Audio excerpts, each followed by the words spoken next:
নমস্কার। প্রাণারামের মাধ্যমে সম্প্রচারিত ভারত কথার গ্রন্থিমোচনের ৬২২তম পর্বে আপনাদের সবাইকে জানাই সাদর সম্ভাষণ। মহামতি অনন্তলালের পরম আশীর্বাদে আমরা শুনে চলেছি পূর্ণ ভারত কথা। আজকে এই ভারত কথার পূর্ণ মুহূর্তে আমরা আলোচনা করব রুদ্র শিব কথা।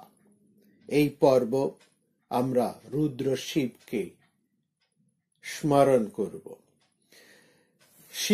রুদ্র শিবকে স্মরণ করার মাহাত্ম্য এখানেই যে আমরা ভীষ্ম পর্বের অন্তর্গত শ্রীমদ্ ভগবদ গীতার আলোচনা করতে করতে আজকের এই বিশেষ দিনে আমরা রুদ্র শিবকে স্মরণ করছি। আজকের দিনটি শিব মাহাত্ম্যে সম্পূর্ণ পরিপূর্ণ শিবরাত্রি। আজকে সমস্ত মানুষ, সমস্ত সম্প্রদায় সবাই সেই পরম শিবকে স্মরণ করেন। তার উদ্দেশ্যে তাদের সকল শ্রদ্ধা প্রণাম অর্হন জ্ঞাপন করেন।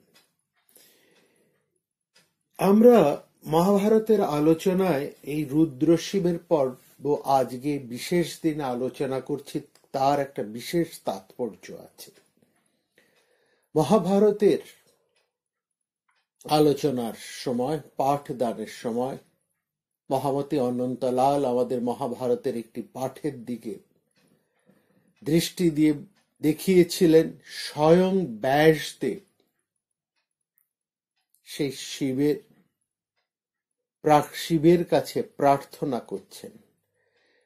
ইয়াতে রুদ্র শিবা তনুর ঘোরা পাপ কাশিনী তয়া নস্তন্বাসন্দময়া গিরিশন্তাভিচাকাশীহি। হে রুদ্র, তোমার যে শরীর মঙ্গলময়, ভীষণতাহীন, অঘোর অর্থাৎ ভীষণতাহীন, পূর্ণ প্রকাশক, হে গিরিশন্ত, সেই সুখময় শরীর দিয়ে আমাদের দর্শন করো। অর্থাৎ স্বয়ং ব্যাসদেব সেই প্রশান্ত সৌম্য শিবকে দেখতে চেয়েছেন। তিনি তারই প্রার্থনা করছেন। তিনি রুদ্র শিবকে নয়, সে শান্ত গিরিশন্ত সুখময় কল্যাণকারী শিবেরই দর্শন প্রার্থনা করছেন। মহাভারতের স্বয়ং ব্যাসকেও শিব হিসেবে অনেক ক্ষেত্রেই তুলনা করা হয়েছে। মহাভারতের পরবর্তী সময়ে ব্যাসকে যেমন বিষ্ণুর অবতার, তেমনি একাধারে শিবের অবতার হিসেবেও তার শিষ্যরা এবং সন্ন্যাসী সমাজে তাকে পূজা করা হয়।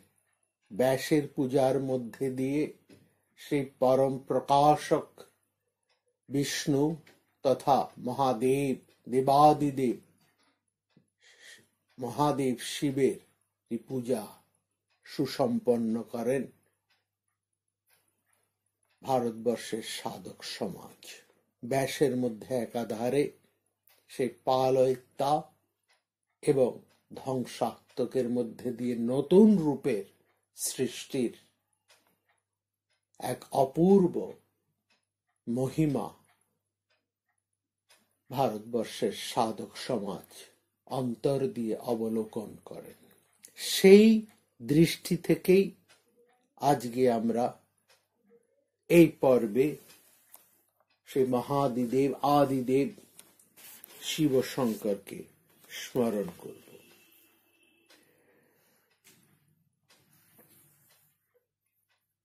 একটা কথা মনে রাখতে হবে, শিব কথাটি অনেক পরে এসেছেন।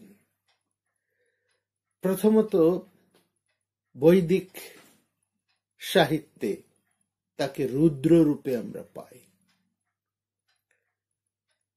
রুদ্র কথাটি রুদ ধাতু থেকে উৎপন্ন, অর্থাৎ যা রোদন করে বা করায়, যা গর্জন করে, বর্ষণ করে, তাকেও রুদ্র বলে। প্রকৃতিতে কে গর্জন করে? মেঘ। বর্ষণশীল মেঘ কি রুদ্র বলা হয়। রুদ্র হলেন অন্তরিক্ষের দেবতা, আর বৃহৎ দেবতায় খুব স্পষ্টভাবে উল্লেখ করা রয়েছে অন্তরিক্ষে বৃষ্টি ও বিদ্যুতের সাথে গর্জন করে বলেই দেবতার নাম রুদ্র। তিনি বজ্রের দ্যোতক। বজ্রপাত, অশনি নির্ঘোষ সবই তারই প্রতীক। তিনি ধ্বংসের মধ্যে দিয়ে সৃষ্টির বীজ বপন করেন। তিনি গর্জনশীল বলেই তার নাম গিরিশ। তিনি জটাজুটধারী। মেঘের ঘন ঘটা তার জটার উপমা, তাই তিনি কপর্দী। মেঘের গুরুগম্ভীর ধ্বনি তার ডমরুধ্বনি। তার মাথায় যে সাপ বা অহি, সেটি কুণ্ডলীবদ্ধ মেঘেরই প্রতীক।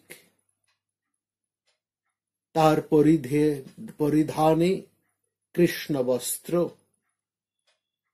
সেই জন্যই তিনি বর্ষার মেঘ। বর্ষার মেঘই সেই রুদ্র মেঘ।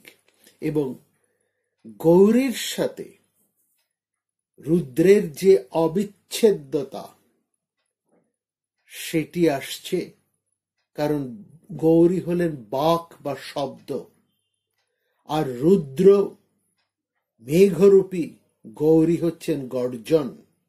এইভাবে গৌরী এবং শিব হর গৌরী অবিচ্ছেদ্য। রুদ্র রূপের মধ্যে এই যে গৌরীর আবেশ, তা পরবর্তীকালে শিব শিবানী বা শিব শক্তিতে পরিণত। শিব পরবর্তী সময়ে নিষ্ক্রিয়, তিনি সবরূপ। স্বয়ং শিবানী বা শক্তি, পরমা শক্তি, তার মায়া শক্তি, সেই পরম পুরুষের সাথে সংযুক্ত হয়ে পরম নিষ্ক্রিয়কে সক্রিয় করে তোলেন। এই ক্ষেত্রে তখন সব শিব রূপে উপস্থিত হন। এই সব থেকে শিবের নিষ্ক্রিয় থেকে সক্রিয় হয়ে ওঠার এই এক অপূর্ব দোতনা রয়েছে আমাদের বৈদিক ভাবনায়, পুরাণ ভাবনায়। রুদ্র শব্দের আরেকটি অর্থ হচ্ছে দীপ্তি, উজ্জ্বলতা, উজ্জ্বল লাল, শিবন। রুদ্র উদয়কালীন এবং অস্তগামী রক্তিম সূর্য। এই অস্তগামী সূর্যের মধ্যেই তার আবির্ভাব বা প্রকাশ বৈদিক সাহিত্যে অপূর্বভাবে উল্লেখিত রয়েছে। আর এখানেই পুরাণকারেরা, কথাকারেরা বৈদিক এই রূপময়তাকে নিয়ে অপূর্ব এক প্রেমের গল্প ফেঁদে বসেছেন। শিবকে বলা হয় প্রেমের দেবতা। এটা এক আশ্চর্য হলেও সত্য। বৈদিক সাহিত্যেও রয়েছে, পুরাণে রয়েছে, এবং এর থেকেই উপমা নিয়ে আমাদের মহাকবি কালিদাস কুমার সম্ভব নাটকের মধ্যে শিব শিবানীর সেই পরিণয়ের কাহিনী, তাদের প্রেম কাহিনী, তাদের রতিবিলাসের কাহিনী অতি অপূর্বভাবে বর্ণনা করেছেন। আর এখানে এই কাহিনী এত অপূর্বভাবে চিত্রিত, সেই পুরাণে বৈদিক সাহিত্যের ধারণায়, তার কথাই আমরা প্রথমে একটু বলি। যে রুদ্রের কথা আমরা বলছি, তার কথায় আসব। তার আগে আমরা সেই প্রেমের দেবতা শিবের কথা বলি। শিবকে বলা হয়েছে তিনি প্রেম, প্রেমের উৎস। বহু পরে শিবের জায়গায় এসেছেন কৃষ্ণ। শিবকে বৈদিক কবিরা, ঋষিরা অস্তগামী সূর্যের সাথে তুলনা করা হয়েছে। অপূর্ব সে রূপ, শিব যেন তার মোহন রূপ সারা জগতের মধ্যে ছড়িয়ে দিয়ে যাচ্ছেন। এই যে অস্তগামী সূর্যের রশ্মির বিকাশ, তা ছড়িয়ে পড়া আকাশে, নভে, পর্বতে, জলধিতে, সর্বত্র, বনে উপবনে, প্রাণী গহনে গোপনে, এক অপূর্ব মাধুর্যে তার সমস্ত মন প্রাণকে আবিষ্ট করে তোলে। এমন কোন মানুষ নেই যে অস্তগামী সূর্যের এই অপূর্ব আভায় ক্ষণিকের জন্য মোহিত না হয়ে পারেন না। আর ঠিক এইখানে শিব প্রেমের দেবতা, সেখানে স্বয়ং শক্তি, তিনি এই অপূর্ব রূপ অবলোকন করে তার প্রেমে পড়েছে। সেই প্রেমের ধারণাই পরবর্তীকালে পুরাণে, কথা কাহিনীতে শিব শিবানীর, উমা গৌরীর, হর পার্বতীর নানান কথা আমাদের লোক সাহিত্যকে সমৃদ্ধ করেছে। কিন্তু এর অপূর্ব ব্যঞ্জনাটি রয়েছে ঠিক এইখানে। আর শিব তিনি নিজে সম্ভোগ করতে চান নিজের মতন করে। তিনি স্বয়ম্ভু, শুধু স্বয়ম্ভু তিনি নন, তিনি সমস্ত কিছুকে, এই সংসারে যা কিছু ইচ্ছে অনিচ্ছে সব কিছু মূল তিনি। এই জন্য শিবকে বলা হয় মূলাধার। শুধু তাই নয়, তিনি নিয়ন্ত্রণকারী। এই হিসেবে যা কিছু নির্ণায়ক এবং যা কিছু নিয়ন্ত্রক সবই এই শিব। সুতরাং তিনি অন্য কারো ইচ্ছা অনিচ্ছার দ্বারা চালিত হবেন না। তিনি কতক্ষণ তার বিলাস করবেন, কেমন ভাবে করবেন, কখন করবেন, কার সঙ্গে করবেন, সবই তার নিজের ইচ্ছে অনুসারে। এই জন্য শিবকে বলা হয় স্বেচ্ছাচারী। তিনি নিজের ইচ্ছের অনুসারে চলেন। তিনি অন্য কোন নিয়মের অধীন নন, তিনি নিয়মাধীন নন, তিনি নিয়মায়ক। আর এই জন্যই তার প্রেম বিলাস, তার সম্ভোগ এক সম্পূর্ণ অনন্য, যা কোন প্রকার ধ্যান ধারণার বা কোন প্রকার রীতি নিয়মের ইচ্ছে অনিচ্ছের পর্যায়ে বাধায় পড়ে না। তিনি কার সঙ্গে কিভাবে, কখন, কেমন ভাবে তার লীলা প্রকট করবেন, লীলা বিলাস করবেন, সেই অর্থে তিনি স্বয়ম্ভু। এখানে জগতের যে নিয়মায়ক, অর্থাৎ প্রেমের দেবতা বা কামের দেবতা মন্মথ। মন্মথের বাণে সকলেই প্রেমজর্জর, অর্থাৎ মন্মথের ইচ্ছে অধীন সবাই। তিনি এই সংসারকে প্রেমে নিমগ্ন করেন এবং তার ইচ্ছেতেই এই সংসারে প্রেম প্রবাহ বেয়ে চলে। কিন্তু শিব তিনি তো মন্মথের অধীনে থাকবেন না, কারণ তিনি নিজের অধীন, তার নিজস্ব তন্ত্র রয়েছে, তিনি কারো নিয়ম অনুসারী নন। সুতরাং তিনি মন্মথকে স্বীকার করেন না। আর স্বীকার করেন না বলেই পুরাণে শিবকে মন্মথ ধ্বংসকারী, মন্মথ হরণ, অর্থাৎ সেই কামন্দক মন্মথকে ধ্বংস করার প্রতীক রূপে বর্ণনা করা হয়েছে। এই প্রত্যেকটি কাহিনীর মধ্যে একটা অপূর্ব তাৎপর্য রয়েছে। সেটা হচ্ছে এই প্রকৃতির প্রতিদিনের সূর্যাস্তের দিকে যদি আপনারা লক্ষ্য করেন, সূর্যাস্তের বর্ণচ্ছটা কিন্তু প্রতিদিন এক রকমের হয় না, এবং সব সময়ে সূর্যের বর্ণচ্ছটার এই যে অস্তগামী সূর্যের রঙের খেলা প্রতিদিন কিন্তু এক রকম হয় না।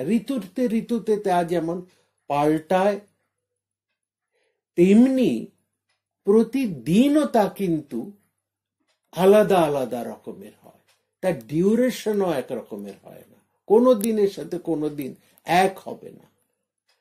এটা আমরা বলতে পারি না আজ যতক্ষণ যেমন ভাবে অস্তগামী সূর্যের লীলা বিলাস আমরা দেখলাম, রূপের ছটা, আগামীকালও আমরা ঠিক সেরকমই দেখতে পাবো, তা নাও হতে পারে। হয়তো এমনই হতে পারে আগামী দিন তিনি সমস্ত লীলা বিলাসকে, রূপের ছটাইকে অন্তর্হিত করে রাখলেন ঘন কৃষ্ণ মেঘের অন্তরালে। অর্থাৎ তিনি স্বেচ্ছাধীন, নিজের ইচ্ছে অনুসারে নিজের লীলা বিলাস করে চলেন। তিনি মন্মথাধীন নন, সেই জন্য তিনি মন্মথকে ভস্ম করেছেন। এইটি হচ্ছে রূপকার্থ। যাই হোক, এই যে বেদের রুদ্রদেবের কথায় আমরা ফিরে আসি, সেখানে এই ভীষণ রুদ্রকে গোপবধূরা সন্ধ্যায় বিলোহিত বিস্ময়ে অবলোকন করে একেবারে যেন কামন্তক হয়ে ওঠেন। এখানেই তার রুদ্রদেব। আরেকটি হচ্ছে শিবের এই যে পরিচয়, তিনি তার যেন এই রূপের ছটাতেই, অস্তগামী সূর্যের এই রূপের ছটা লীলা বিলাস, তিনি যেমন রাত্রির প্রারম্ভে সমস্ত ললনার হৃদয়ে এক হাহাক ধ্বনিতে গৃহোদয়ের সূচনা করেন। সবাই তার অদর্শনে যেন রাত্রির অন্ধকারে এক বেদনার্ত হয়ে পড়ে পৃথিবী। এই হচ্ছে তার আরেক পরিচয়। ঋগ্বেদের রুদ্রের রূপ উগ্র, তিনি হিংস্র, তার আয়ুধ বজ্র ধনুর্বাণ, বলিষ্ঠ তার বাহু, সুগঠিত তার ওষ্ঠাধর, আদিত্যবৎ ভাস্বর তার দেহ কান্তি, সুবর্ণ নির্মিত অলঙ্কার, কনক নিভ জটকলাপ। তিনি রথে বিচরণ করেন, তিনি ভীম দর্শন, কুরুকর্মা সংহারক। জীবলোক সকলেই তাকে ভয় করেন, তার চরণে সকলেই আকুতি নিবেদন করেন। তিনি যেন কারো বিনাশ না করেন, কারো কোনো ক্ষতি না করেন। তিনি যেন তার ক্রোধ সংহার করেন, সম্বরণ করেন। কারণ এবং ঐতরেয় ব্রাহ্মণে আমরা দেখি রুদ্র অত্যন্ত উগ্র স্বভাব এবং দুর্ধর্ষ। তিনি ধ্বংসের দেবতা, বজ্র হিসেবে তিনি বজ্রবাহু। যজুর্বেদের যে দুই শাখা, কৃষ্ণ যজুর্বেদ এবং শুক্ল যজুর্বেদ, এই শুক্ল যজুর্বেদের রুদ্র অধ্যায়ের আমরা যেমন উগ্র এবং ভীম ভীষণাত্মক বোধক হিসেবে তাকে প্রকাশ করা হয়েছে, তেমনি আবার মঙ্গলবাচক বিশেষণেও তাকে প্রণাম জানিয়েছেন ঋষিরা। বলেছেন নম সম্ভবায় চ ময়ভবায় চ নম শঙ্করায় চ ময়স্করায় চ নম শিবায় চ শিবতরায় চ। এই যে সম্ভব, ময়োভব, শঙ্কর, ময়স্কর এবং শিব, এই প্রত্যেকটা শব্দের অর্থ হচ্ছে কল্যাণ, সুন্দর, মঙ্গলময়। শিবতর, কেবল শিব নয়, শিবতর, শিবায় শিবতরায়। এই যে শিবতর মানে অধিকতর তিনি মঙ্গলদায়ক, কল্যাণজনক। এই দেবতা শিব, তিনি আর্য দেবতা কেবলমাত্র নন, তিনি অনার্য জাতির দেবতা। তিনি অনার্য জাতি, অন্তজ, নীচ বর্ণের দেবতা। তিনি কেবলমাত্র সাধু সজ্জনের আরাধ্য নন, অসাধু, চোর, দস্যু, সশস্ত্র চোর, নিশাচর, পার্বত্য দস্যু, সবারই, এমনকি ছুতোর, কামার, কুমোর, নিশাদ, যাযাবর, বেদে ব্যাদ প্রত্যেকেরই তিনি পালক এবং দেবতা। শুধু তাই নয়, তিনি গো, অশ্ব, সারমেয় সমস্ত গৃহপালিত পশুদের পালক রূপে পশুপতি। যজুর্বেদ সংহিতায় সগুণ দেবতার লক্ষণ অতিক্রম করে রুদ্র, শিব সর্বপূজ্য নির্গুণ পরমেশ্বরে পর্যবসিত হয়েছেন, যেখানে সমস্ত বিরোধের অবসান, সমস্ত দ্বন্দ্বের ঐক্য সমাবেশ, সমস্ত বৈপরীত্যের সমন্বয়।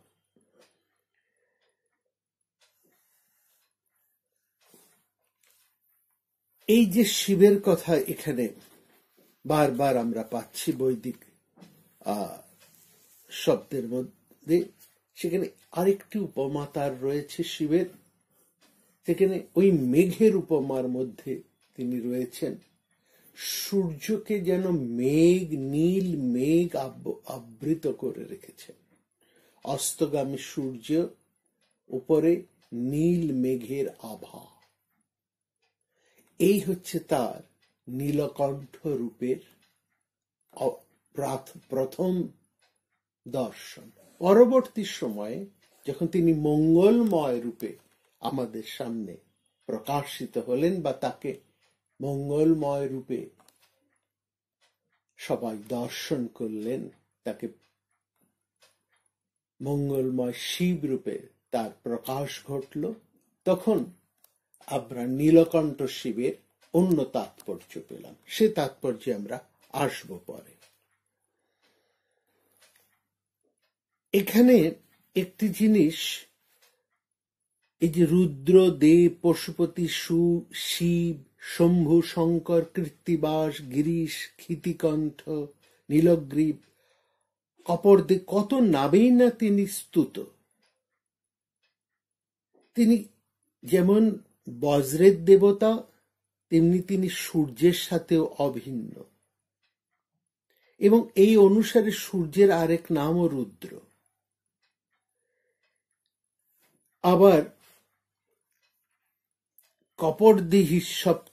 কপর্দি যেমন তিনি, তেমনি তিনি অস্তগামী সূর্যের রূপ থেকে তিনি নীলকণ্ঠ। সূর্যবিম্ব মধ্যস্থানে নীলবর্ণ রেখা, ওই যে নীলকণ্ঠ রক্তিম বর্ণ সূর্যরূপী রুদ্রদেব গগনপটে ধীরে ধীরে অস্তাচলের পথে চলেছেন।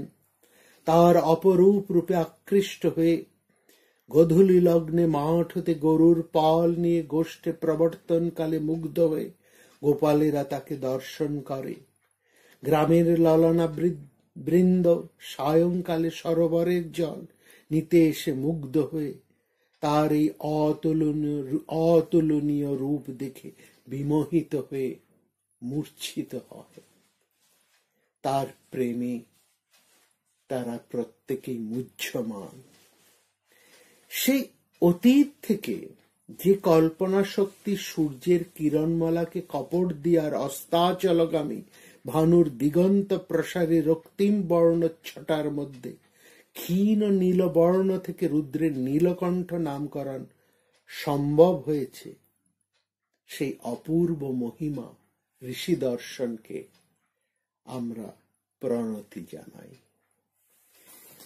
রুদ্রের নাশ, এই যে উত্তর বৈদিক সাহিত্য যেখানে তিনি সত্যম শিবম সুন্দরম রূপে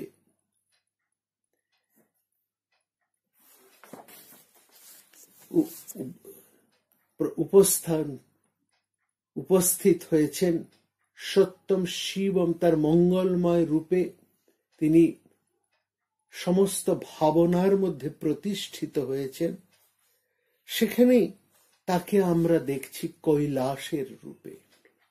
আসমুদ্রী হিমাচলের প্রত্যেকটি কোণার যেমন শিবলিঙ্গ পূজনের ভাবনা রয়েছে, তেমনি তার ভাবনা অনাদিলিঙ্গ অবিমুক্তেশ্বর মর্তের পবিত্রতম শিবলিঙ্গের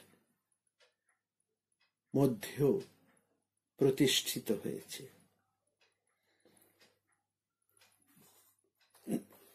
কৈলাস পর্বতে প্রকৃতির মধ্যে সেই শিবের অনন্যতাকে, সেই মহামহিম রূপকে দর্শন করেছেন ঋষিরা।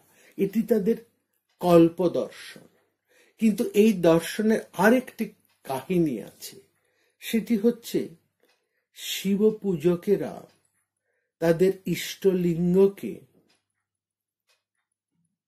সযত্নে রক্ষা করার জন্য তারা প্রকৃতির মধ্যে এমন এক জায়গা খুঁজে নিলেন যেখানে তিনি কেবলমাত্র মাধুর্যময় নয়, সেখানে তিনি মহামহিমও বটে।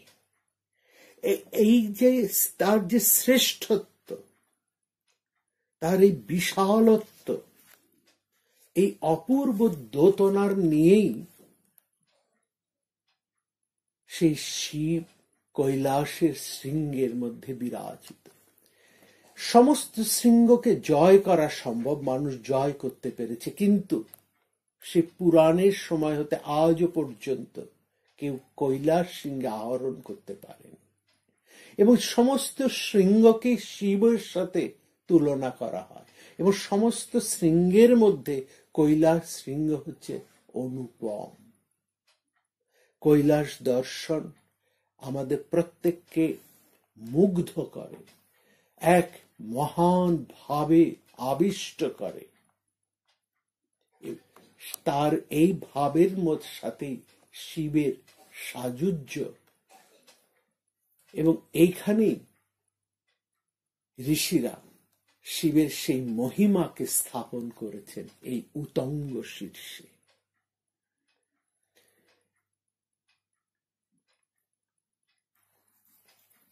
এই কৈলাস মানস সরোবরের মধ্যে যে দেবভূমি, এবং এখানে শিবের আবাস। ত্রিবিষ্টম্বপ ভূমি, দেবভূমি, এই ত্রিবিষ্টপথে থেকেই তিব্বত শব্দের উৎপত্তি। এবং এই মানস সরোবরের হচ্ছে অনবতপ্ত উত্তাপহীন সরোবর। মহাভারতের অর্জুনের হিমালয় এবং তিব্বত বিজয়ের কথা আছে। যুধিষ্ঠিরের রাষ্ট্র যজ্ঞে ওইসব প্রদেশে রাজন্য বর্গের কাছ থেকে বহু রকম মূল্যবান স্বর্ণরত্ন, বলশালী অশ্ব, চামর ইত্যাদি উপঢৌকন পাওয়ার কথা আমরা শুনেছি। ভীমসেন ব্যাসদেবের সাথে কৈলাসে গিয়েছেন, অর্জুনের সাথে শ্রীকৃষ্ণও এখানে এসেছিলেন। আবার এই মহাভারতের মধ্যে শিবের পূজা করে, শিবকে প্রসন্ন করে অর্জুন সেই পরম শক্তি অস্ত্র লাভ করেছিলেন, পাশুপত অস্ত্র। সুতরাং মহাভারতের ছত্রে ছত্রে এই দেবতার প্রতিষ্ঠা রয়েছে। এখানে আমরা মহাভারতে দেখছি যে এই শিব বা মহাদেব তিনি বৃষভ রূপেও অবস্থিত। বৃষভ হচ্ছেন ধর্ম। এই জায়গা আমাদের একটুখানি বুঝতে হবে। ধর্মের প্রতীক হচ্ছেন বৃষভ। ধর্মকে বলা হয় চতুষ্পাদ, অর্থাৎ চারটি যুগ, সত্য, দ্রাপর, ত্রেতা, কলি। এই বৃষের চারটি পা হচ্ছে এক একটি কাল, এবং সমগ্র বৃষভ হচ্ছে ধর্মের প্রতিভূ। আমরা মহাভারতে দেখেছি মহারাজ পরীক্ষিত এই ধর্মের দেখছি তিনি তিনটি পা নষ্ট হয়ে একটি পায়ের উপর দাঁড়িয়ে আছেন, অর্থাৎ কলিতে ধর্ম এক পদে প্রতিষ্ঠিত, এবং সেখানে কলি সেই ধর্মরূপী বৃষভকে আঘাত করে চলেছে। এর তাৎপর্য আমরা ব্যাখ্যা করেছি, তার মধ্যে আমরা যাব না। আমরা এখানে অন্য আরেকটি তাৎপর্যের কথা বলছি। বৃষভের সাথে শিবের সম্পর্ক। বৃষভকে বলা হয় শিবের বাহন। এমন কোন শিব মন্দির নেই যেখানে শিব আছেন অথচ বৃষভ অর্থাৎ নন্দী নেই। বৃষভ যেন নন্দী হিসেবে শিবের অনুচর, যা শিবকে নন্দিত করে। এই অনুচর, তার থেকে শিব এই বৃষভের নাম নন্দী। নন্দিত করেন যিনি মহাদেবকে, তিনি নন্দী। তো এই বৃষভের সাথে শিবের যোগসূত্রের যে তাৎপর্য, সেটি আমাদের আজকের আলোচ্য। শিব হচ্ছেন পরম কল্যাণময়, আর বৃষভ হচ্ছেন ধর্ম। তো ধর্ম হচ্ছে তাই যা কল্যাণপ্রদ, ধর্ম হচ্ছে তাই যা মঙ্গলদায়ক।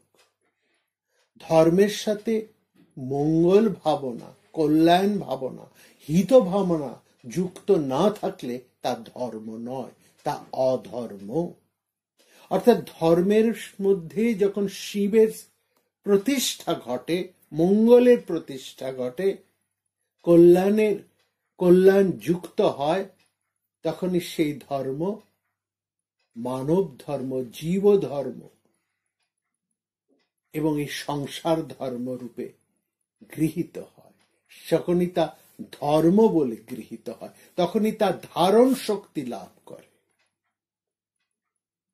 ধর্ম থেকে যদি আমরা শিবকে বিচ্যুত করি, মঙ্গলকে বিচ্যুত করি, তাহলে আর তা ধর্ম থাকে না, তা তখন হয়ে যায় অধর্ম। অধর্মের শব্দ অর্থাৎ শিবহীন বৃষভ। যে বৃষভের সাথে শিব যুক্ত নেই, যে ধর্মের সাথে মঙ্গল যুক্ত নন, অমঙ্গল, অশিব, অকল্যাণ, এই হচ্ছে তাৎপর্য। এই জন্যই বৃষভ বাহন, শিব বৃষভের উপর অধিষ্ঠিত। এই হচ্ছে মূল তাৎপর্য। আরেকটি তাৎপর্য, শিব হচ্ছেন গণদেবতা। গণেশ যেমন গণদেবতা, শিব হচ্ছেন গণদেবতা। এই ধর্ম কাদের জন্য? এ সমস্ত জনগণকে যে ধারণ করে রাখেন, হৃদয়ে ধারণ করে রাখেন, সমস্ত জনগণের হৃদয়েশ্বর মহাদেব, সেই অর্থেই তিনি। ধর্ম হচ্ছে জনগণের ধর্ম। যে সেই ধর্ম যা সমস্ত জগৎকে, জগৎ সংসারকে, সমস্ত জনসাধারণকে ধারণ করে রেখেছে। এই অর্থেও শিব এবং বৃষভ ভাবনা আমাদের সাহিত্যে, বৈদিক ভাবনায়, লোক ভাবনায় পরিস্ফুট। শিবের কথা তো অনন্ত, কত জায়গায় আমরা বলবো শিবের কথা। শিব, এখানে শিবের কথা বলতে বলতে আমরা মুগ্ধ হয়ে যাই সেই শিবের বিভিন্ন স্তবে স্তুতির মধ্যে দিয়ে, যেখানে শিবকে বলা হচ্ছে তিনি আশুতোষ, অল্পে তুষ্ট, হিরণ্যং গর্ভজনয়ামাস, তিনি বিশ্বস্রষ্টা, ব্রহ্মস্বরূপ। শিব, ঈশান, ঈশ্বর এবং মহাদেব সব এক। নারায়ণোপনিষদে আমরা রুদ্র গায়ত্রীর কথা পাই, তৎপুরুষায় বিদ্মহে মহাদেবায় ধীমহি তন্ন রুদ্র প্রচোদয়াৎ। শিবের লিঙ্গ প্রতীক আমাদের শিব শিবানীর প্রতীক, নিষ্ক্রিয় এবং সক্রিয়তার প্রতীক। পুরুষ নিষ্ক্রিয়, প্রকৃতি সক্রিয়। নিষ্ক্রিয়র সাথে সক্রিয়তা যুক্ত হয়েই এই সৃষ্টি। এই বিশ্ব সৃষ্টির মূল উপাদানের ভাবনায় এই শিবলিঙ্গের ভাবনা।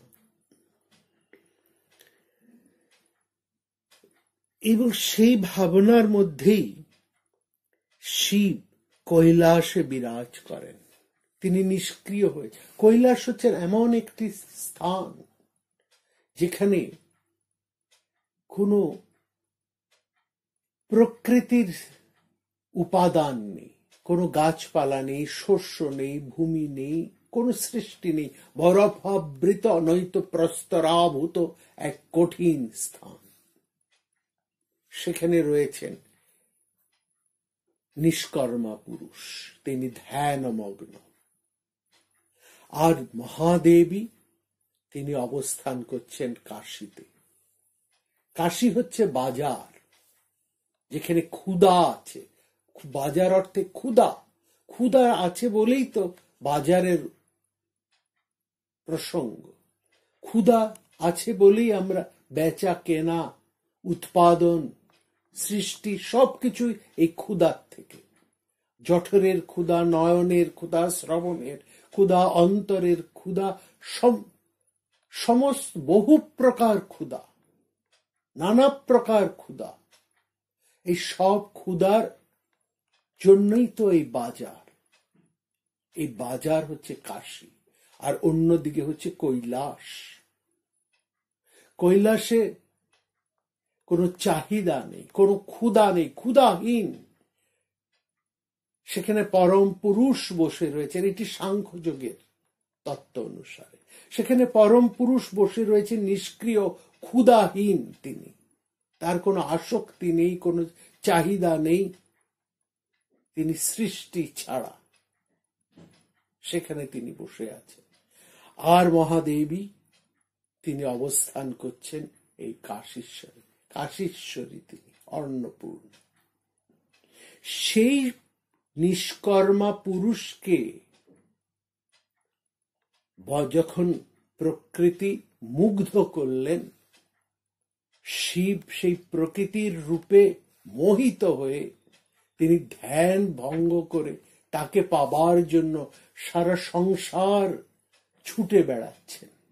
সেই প্রকৃতি তাকে আহ্বান করে, রূপমুগ্ধ করে ছুটে বেড়াচ্ছে সারা সংসারে। এই হচ্ছে প্রকৃতির পিছনে পুরুষের ধাবমানতা। সেই জন্য বলা হচ্ছে অস্তগামী সূর্য ধীরে ধীরে ডুবছে, আর সমস্ত রমণীর অন্তর যেন ব্যাকুলিত হয়ে উঠছে।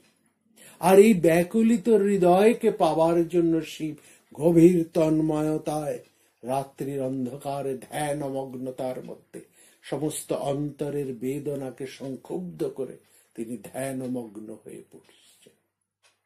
আর সেই ধ্যানমগ্নতার মধ্যে থেকেই সেই রমণী হৃদয়ের অভিপ্সা জেগে উঠছে এক প্রলয়ের মধ্যে থেকে।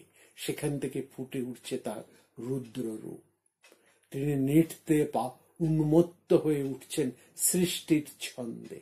এখানেই তার নটরাজের রূপ।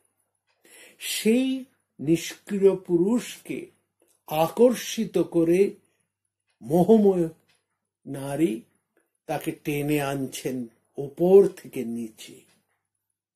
প্রত্যেক পদবিভ্রমে নৃত্যরতা শিব উদ্যম উল্লাসে তিনি নেচে নেচে নেবে আসছেন তিনি এই জৈবিক সংসারে।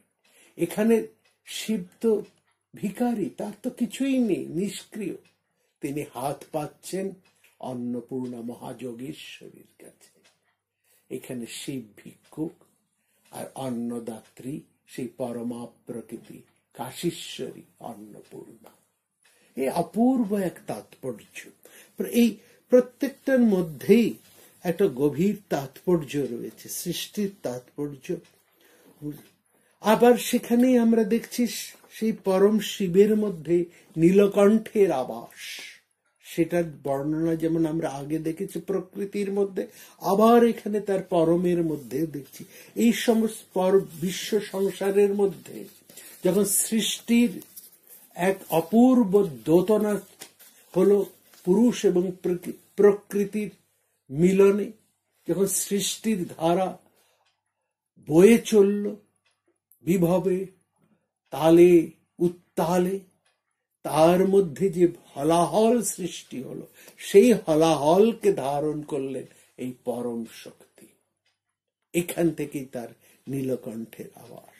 মহাভারতের সমুদ্র মন্থনে যে ধন্বন্তরী অমৃত পাত্র হাতে আবির্ভূত হয়েছিলেন, তিনি এই পরম রুদ্র পরম শিব। মহাভারতে আরেক জায়গায় বলা হয়েছে যে ইন্দ্রের বজ্রাঘাত কণ্ঠে ধারণ করে রুদ্র নীলকণ্ঠ বা শ্রীকণ্ঠ হয়েছেন। ইন্দ্রেণ চ পুরা বজ্রং ক্ষিপ্তং শ্রীকাঙ্কিনা মম দগ্ধ কণ্ঠস্থ তদ্ঘাতং তেন শ্রীকণ্ঠতা মম। আবার সমস্ত বিষ, সংসারের সমস্ত পাপ, সমস্ত রোগ জীবাণু,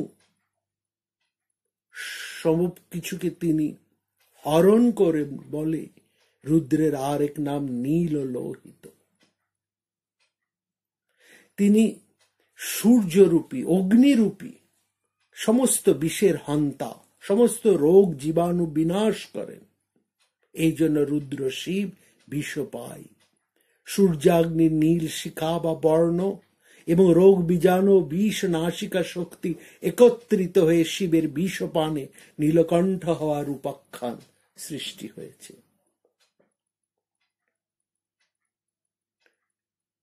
সর্প বেষ্টন করেও তিনি নীলকণ্ঠ। আগ্নেয় আবার তিনি বিষপানে নীলকণ্ঠের মধ্যে অগ্নি নীলকণ্ঠ হিসেবে তিনি আগ্নেয় কৃষ্ণগ্রীব। শিবের কথা বলে কি শেষ করা যায়?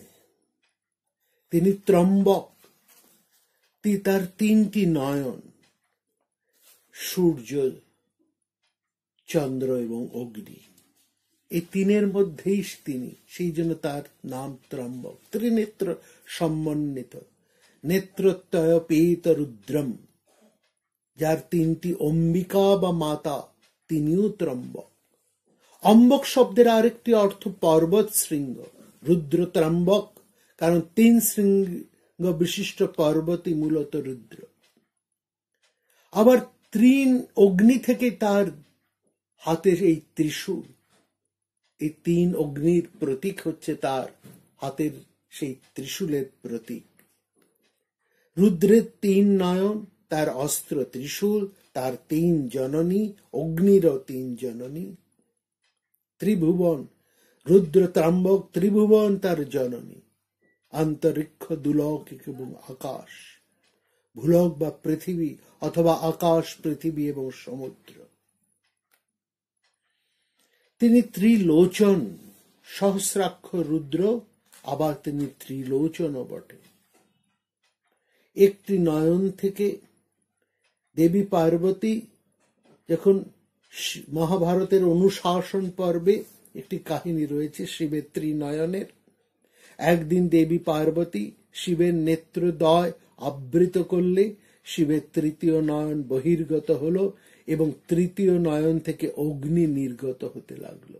জ্বালাচ মাহিতি দীপ্তা ললাটাতস্য নিঃসৃতা তৃতীয়াঞ্চ সম্ভুতং নেত্রমাদিত্য সন্নিবম যুগান্ত সদৃশং দীপ্তং জেনাসো মথিতং গিরি।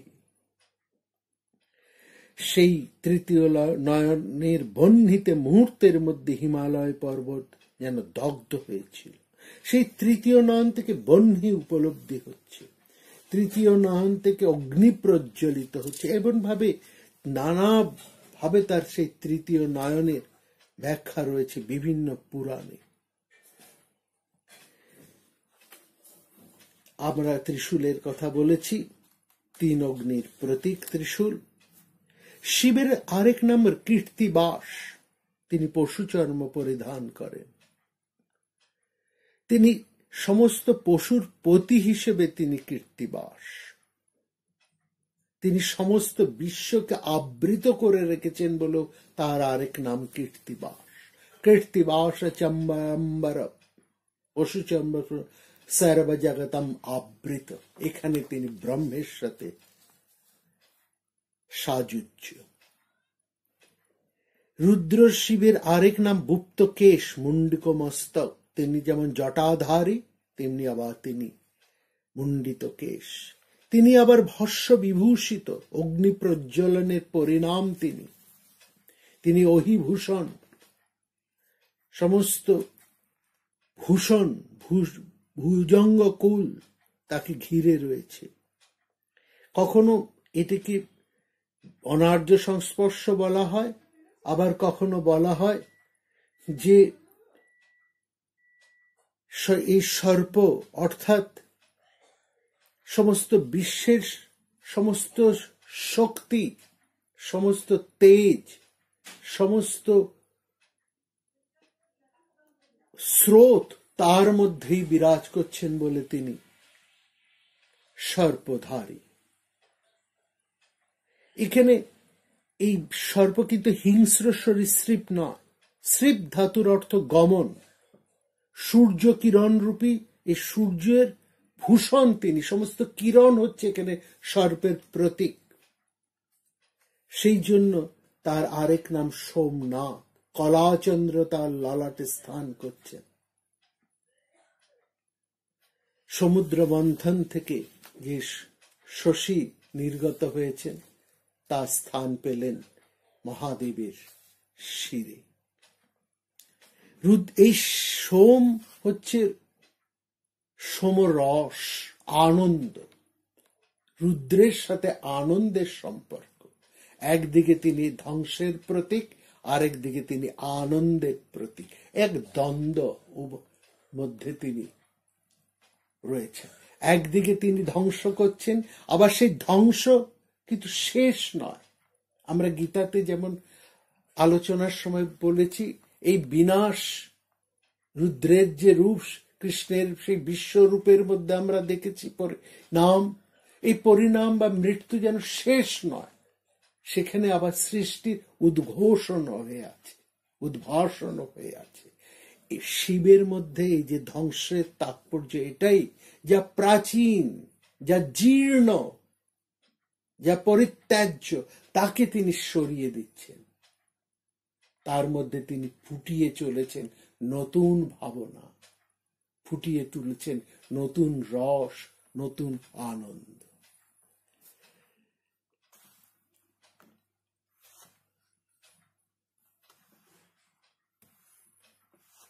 সেই শিবের মধ্যেই আমরা সমস্ত বিশ্ব জগতের পরিপূর্ণতাকে অবলোকন করি।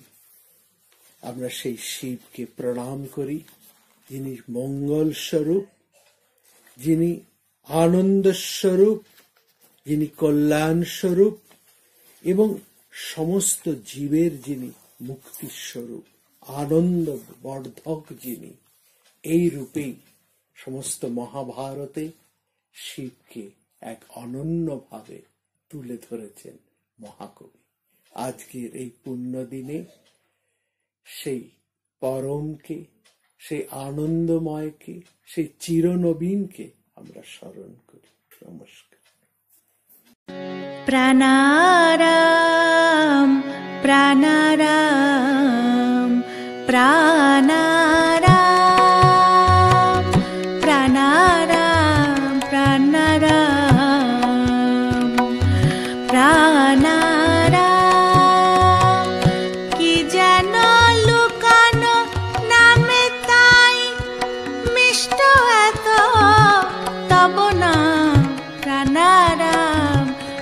राम